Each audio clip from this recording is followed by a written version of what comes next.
unilateral y el cuarto, la permisiva regulación de los contratos temporales.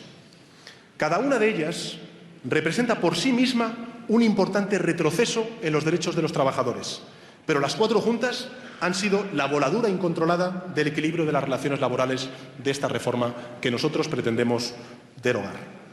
Mi programa de Gobierno, señorías, deroga estos cuatro aspectos y los sustituye por unas nuevas disposiciones.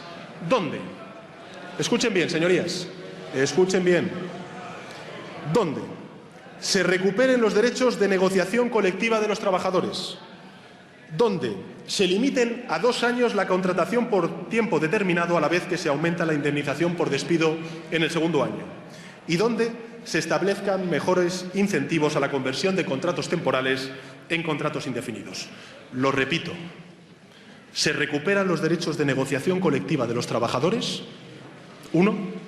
2. Se limitan a 2 años la contratación por tiempo determinado a la vez que se aumenta la indemnización por despido en el segundo año. Y 3.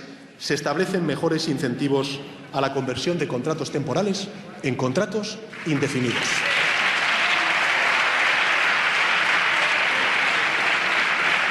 Así que, señorías,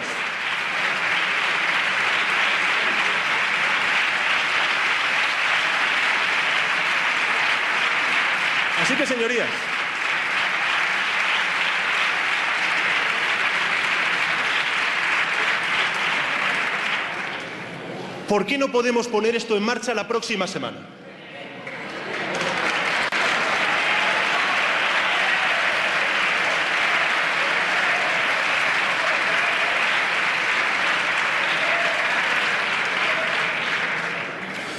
Nadie cuestiona la necesidad de flexibilidad que tienen nuestras empresas para adaptarse a las realidades cambiantes en un mundo global y competitivo.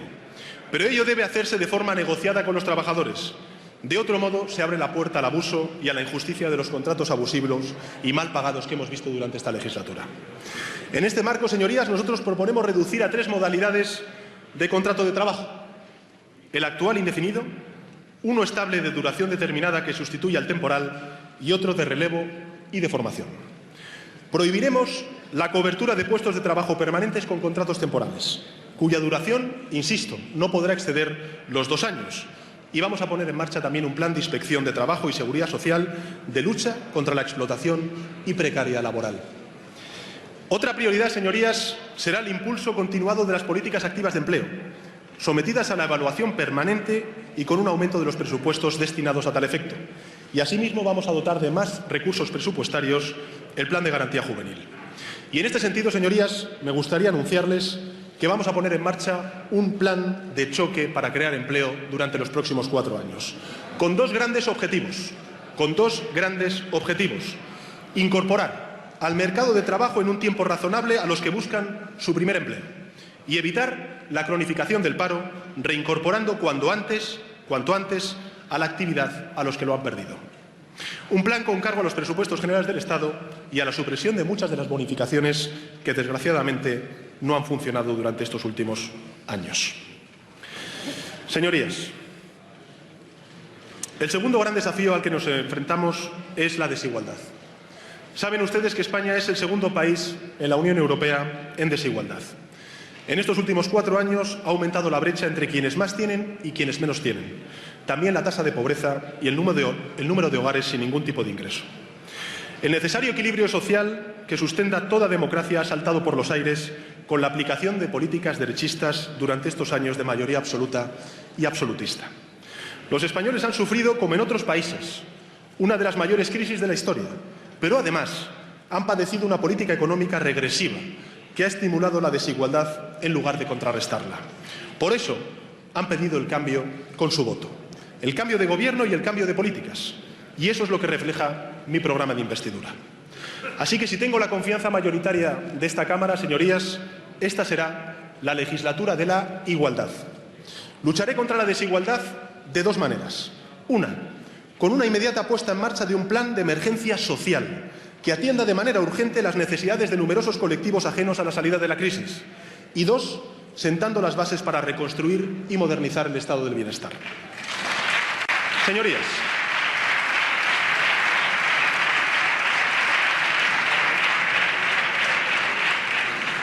Escuchen bien. El Plan de Emergencia Social establece una serie de medidas como el reconocimiento, por ejemplo, de un ingreso mínimo vital para atender las necesidades de los 750.000 hogares que ahora mismo no tienen ningún tipo de prestación que llevar a su casa, así como también el incremento de la prestación por hijo a cargo y la extensión de su duración al objeto de combatir la pobreza que más nos duele, que es la pobreza infantil.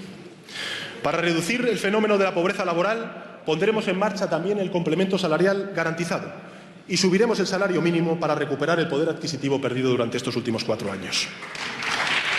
Activaremos, señorías, un plan de inclusión social de personas sin hogar. Aprobaremos una ley de lucha contra la pobreza energética y vamos a impulsar medidas contra el sobreendeudamiento y los desahucios. El plan de emergencia social, señorías, se completa con la reforma de la ley hipotecaria para eliminar de forma automática las cláusulas abusivas, el reconocimiento del derecho de las personas en situación de insolvencia sobrevenida al acceso a una vivienda de alquiler social, la declaración de la renta activa de inclusión como inembargable y la recuperación del subsidio de desempleo para las personas mayores de 52 años que están desempleadas y que recortó el actual Gobierno en funciones. Todo ello, señorías, lo podemos poner en marcha la próxima semana. Depende de muchos de los que están aquí presentes que pueda ser una realidad. Señorías,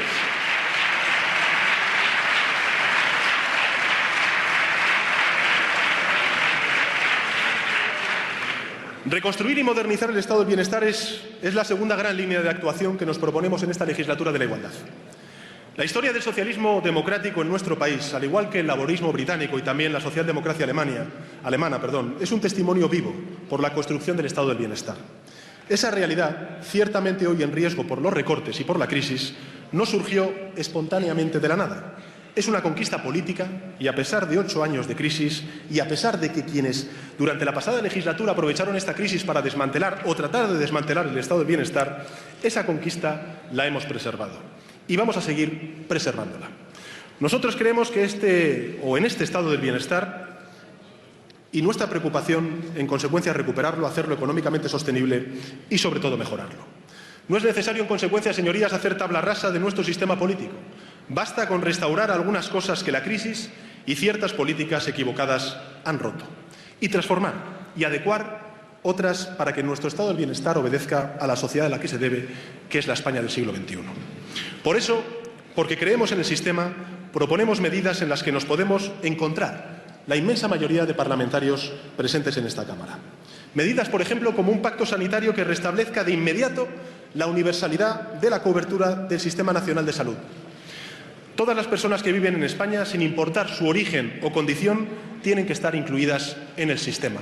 Y esto lo podemos hacer a partir de la próxima semana, señorías.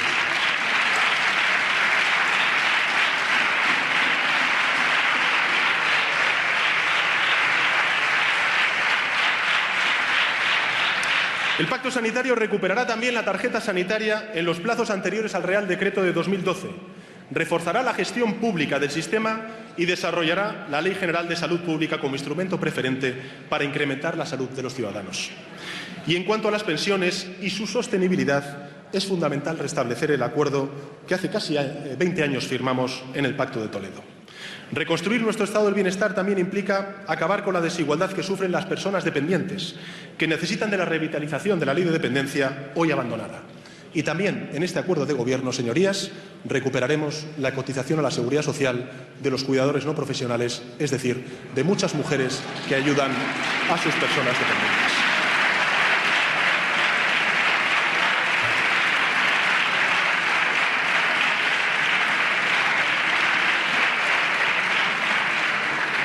Yo entiendo que a ustedes no les gusten estas medidas. Lo que no entiendo es que otros grupos parlamentarios no apoyen estas medidas, como estamos escuchando en sus declaraciones. Señorías,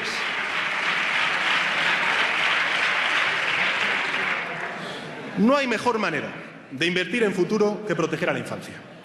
Por eso proponemos un nuevo plan estratégico de infancia y de adolescencia, así como aprobar una estrategia integral frente a la violencia contra la infancia en el acuerdo.